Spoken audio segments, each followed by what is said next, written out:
Ilocano word of the day. Oh, sige. Ano Ready? ajay? Rosngiit. Rosngiit? Wow. Hala, hindi ko pa narinig yan. Gamitin mo sa sentence. Okay, sentence. Okay, ito. Permi, ti rosngiit, ni Reyna Jess, no maka-check out di Shopee. Hala, permi rosngiit, Tirena Jess, nung naka-check out sa Shopee. No maka-check out di Shopee. Naka-check out sa Shopee. Permi rosngiit.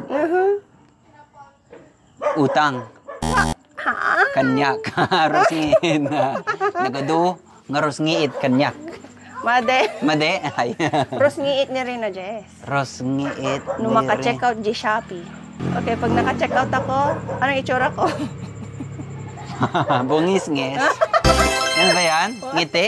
Rosngiit? Made ngiti, rosngiit yung sobrang ngiti. Ay, yung sobrang ngiti. Bungis-ngis. Parang ganyan. Ganon. Rosngiit. Tataan mo mo. Okay, Para alam ko palagi na. akong naka-rosngiit.